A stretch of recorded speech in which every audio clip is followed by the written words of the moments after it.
আজকে খুব সহজ পদ্ধতিতে 2-in-1 বিস্কুটের রেসিপি আপনাদের সাথে শেয়ার করব। 2-in-1 আইসক্রিম তো অনেক খেয়েছেন, একবার এই 2-in-1 বিস্কুট আপনারা তৈরি করে দেখুন।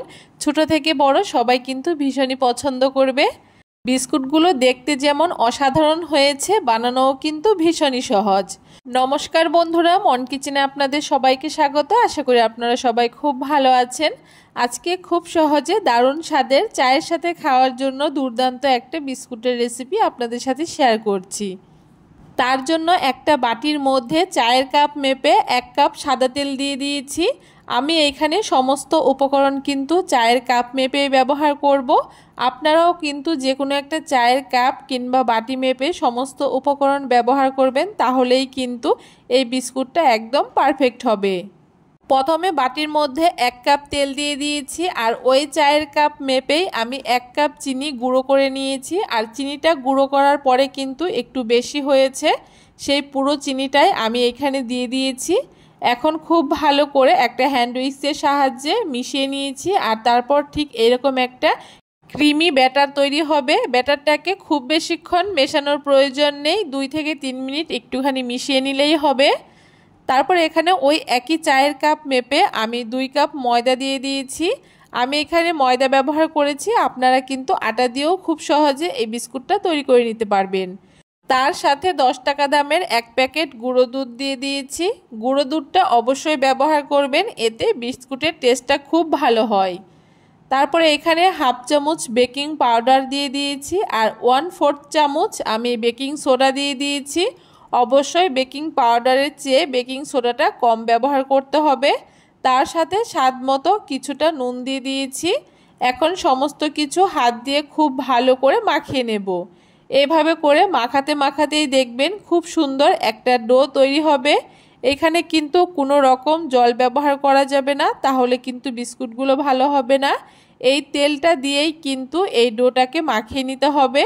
তবে আপনাদের যদি কোনো রকম একটু শক্ত মনে হয় এই ডোটা, সেক্ষেত্রে আরও 2 চামচ মতো এখানে সাদা তেল দিয়ে দেবেন, তাহলেই দেখবেন ঠিক এইরকম একটা ডো তৈরি হয়েছে। আর এই ডোটা কিন্তু খুব বেশি আঠালো তৈরি হবে না।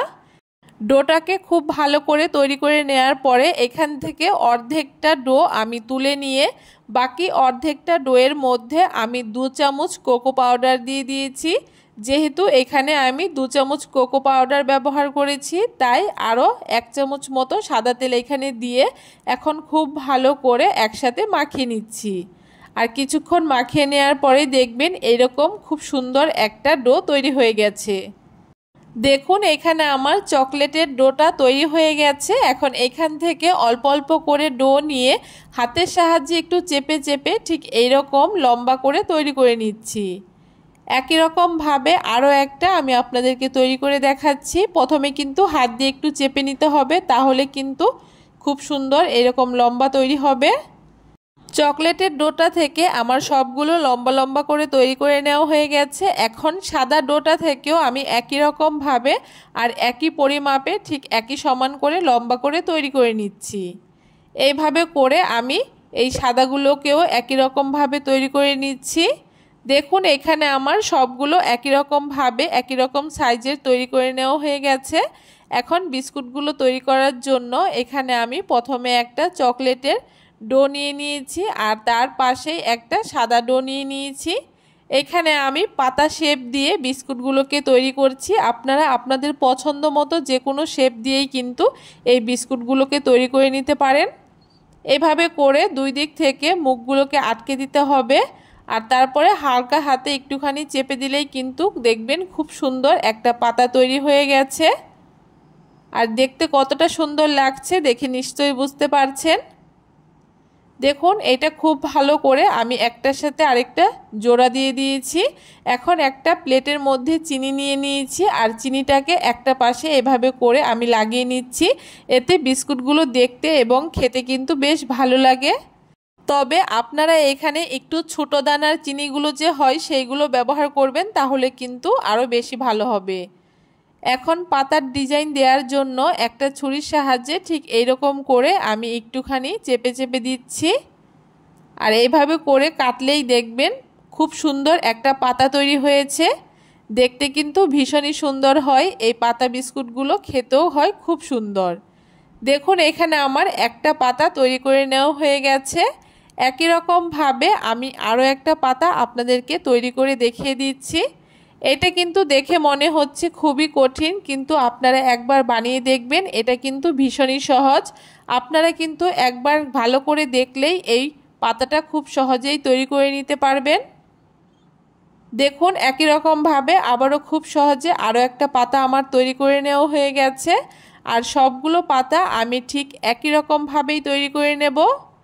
সবগুলো বিস্কুট আমার একই রকমভাবে তৈরি করে নেওয়া হয়ে গেছে। আর এইদিকে একটা থালার উপরে বাটার পেপার পেতে তার উপরে কিছুটা তেল লাগিয়ে নিয়েছি আগে থেকেই। এখন এক এক করে যে বিস্কুটগুলোকে আমি তৈরি করেছিলাম, বিস্কুটগুলোকে প্লেটের মধ্যে খুব ভালো করে সাজিয়ে দিচ্ছি। এভাবে করে এক এক করে খুব ভালো করে প্লেটের উপরে সাজিয়ে দিতে হবে। আর বিস্কুটগুলো প্লেটে সাজানোর সময় একটুখানি সাইডে জায়গা রাখতে হবে, খুব বেশি লাগা লাগা করে দেয়া যাবে না, কারণ বিস্কুটগুলো যখন বেক করা হবে তখন কিন্তু ফুলে উঠবে, তখন একটার সাথে একটা লেগে যাবে। দেখুন বিস্কুটগুলো আমার খুব সুন্দর করে প্লেটের মধ্যে সাজিয়ে নেওয়া হয়ে গেছে। এখন বিস্কুটগুলোকে বেক করার জন্য উনানে একটা কড়াই আগে থেকেই কিছুটা গরম করে নিয়েছি। এখন যেহেতু থালাটা দেওয়ার পরে নিচ থেকে অনেকটাই উঁচুতে থাকবে থালাটা, তাই ভেতরে কোনো রকম আমি এইখানে স্ট্যান্ড ব্যবহার করিনি। থালাটাকে দিয়ে এখন ঢাকা দিয়ে মিডিয়াম আঁচে 20 থেকে 25 মিনিট বেক করে নিলেই কিন্তু বিস্কুটগুলো একদম তৈরি হয়ে যাবে। দেখুন এখানে বিস্কুটগুলো আমি নামিয়ে নিয়েছি, আর বিস্কুটগুলো দেখতে কতটা সুন্দর হয়েছে।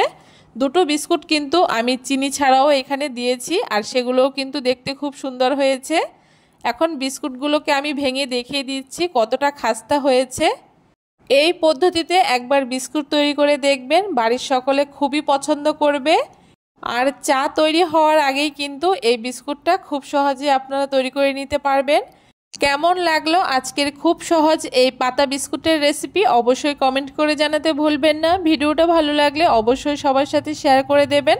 আর আমার চ্যানেলে নতুন বন্ধু থাকলে চ্যানেলটাকে সাবস্ক্রাইব করবেন।